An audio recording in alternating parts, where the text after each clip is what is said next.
At the beginning of this week's Torah portion, we're told that God spoke to Moses on Mount Sinai. And he told him to teach the laws of Shemitah to the Jewish people, the laws of the sabbatical year. Every seventh year, Jewish farmers in Israel are prohibited from working the land. And as a reward for their massive demonstration of their commitment to God and their belief in God, they're promised by God that the sixth year will yield a huge bumper crop, enough for that year and for the seventh year when the land lies fallow, all the way into the eighth year when the field can be replanted.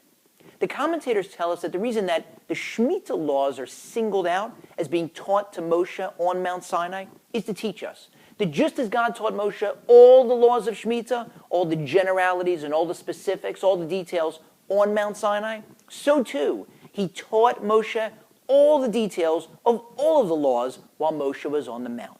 Many of the laws were written in the Torah when Moshe transcribed it as God's scribe, his stenographer.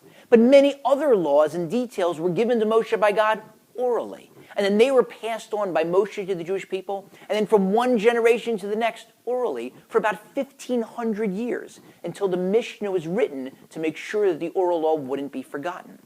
There are some very compelling proofs that the oral law must have been given along with the written law. For example, so many times in the Torah we're told that we can't work. We can't do malacha on Shabbos. But nowhere is that term defined. If you look at the written law, you can't tell which activities are prohibited on Shabbos and which are not.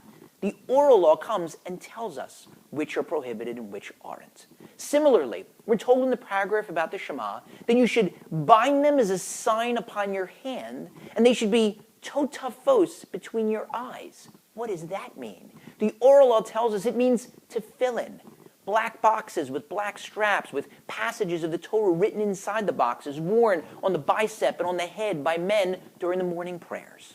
But notwithstanding those compelling proofs, a group of Jews broke off, the Karaites, and they denied the authenticity of the oral law. They said, we'll observe the written law, but not the oral law. The oral law was just made up by rabbis afterwards.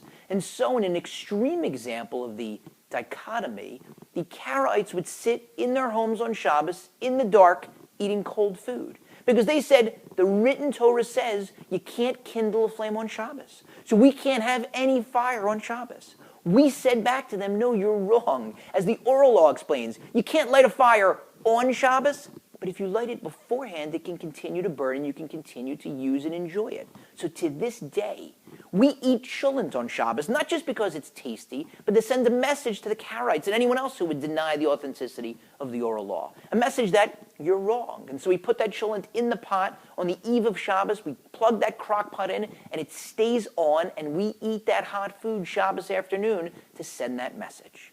But now that we know that God taught all the laws and all of the details to Moshe on the mountain, now we've got a problem. Because if you look at the end of last week's Torah portion, there's a scene involving the man who cursed God. And after that happened, the Jews placed him in a holding pen, in a jail of sorts, because they weren't sure what to do. They didn't know the law until Moshe asked God, and God said, you have to stone him. But if Moshe was taught all the details of all the laws, why didn't God teach him the punishment for somebody who commits the ultimate transgression against God and curses God? The answer, one commentator suggests, is that God has such an optimistic view of us. He couldn't fathom, even though he knows the future, he couldn't countenance the possibility that someone would actually perform that sin, that most grievous and horrible of sins against God. And so God did not want to teach that law and the punishment in the Torah until perforce, when it happened, he had no choice, and then he had to reveal the law to Moshe. God always thinks the best of us.